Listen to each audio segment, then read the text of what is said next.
si Kristo man ay inilibing, siya ay muling nabuhay. At gayon tayo. Kaya ang binyag, noon pa po, ang binyag ay parang isang bagong buhay.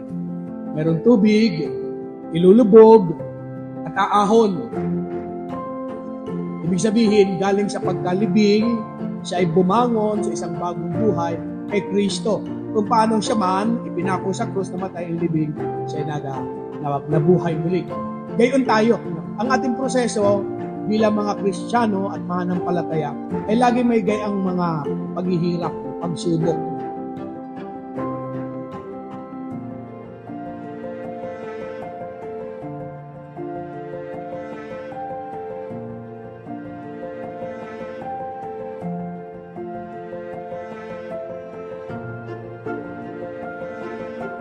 Mga anak, tanda ng pagtanggap namin sa inyo bilang bagong kasap ng Katolika, lalagyan namin kayo ng krus sa noo, ang tatak ng ating Panginoong Jesus.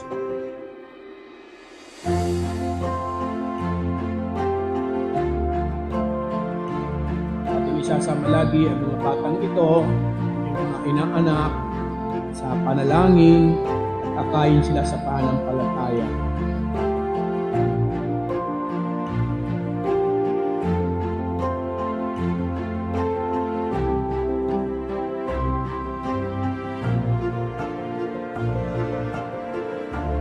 Maging ganap ka ang anak ng Diyos sa magitan ng binyag. Simula pa lang po ang binyag. Ito'y magpapatuloy sa ating pagsikap na lalong bigyan ang lugar si Kristo sa ating buhay, sa pagdarasal, sa pagsisimba, ng mag-asawa, sa pag-akay ninyo sa inyong mga anak.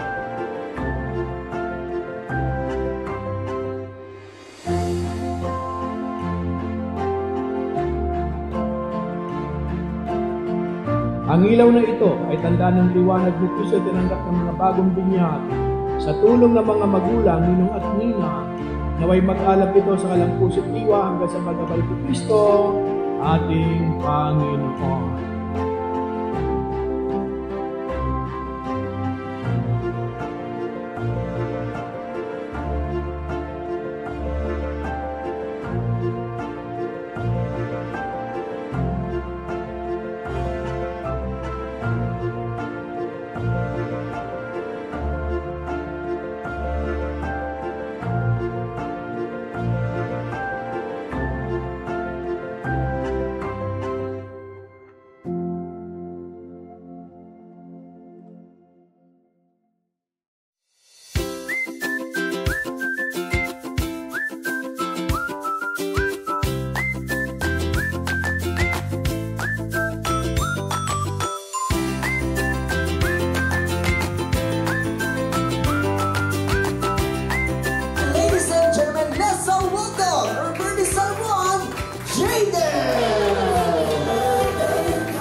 Happy birthday, Deden!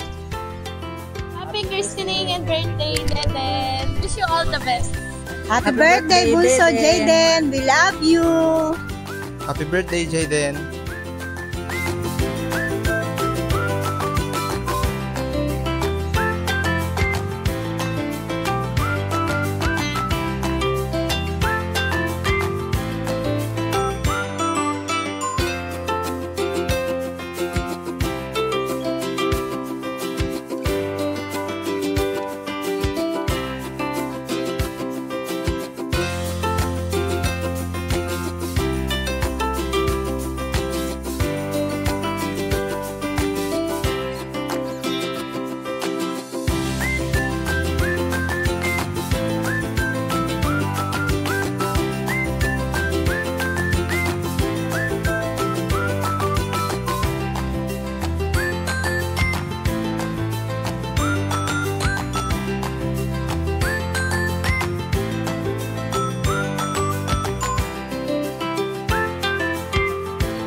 Thank you po ulit sa lahat ng nagpunta sa sa inyo lahat. Ang wish ko lang kay Rinay po, sana maging healthy na siya. Hindi siya magkasakit na laging gabayan ng Panginoon. Thank you po sa lahat ng pag-ibig.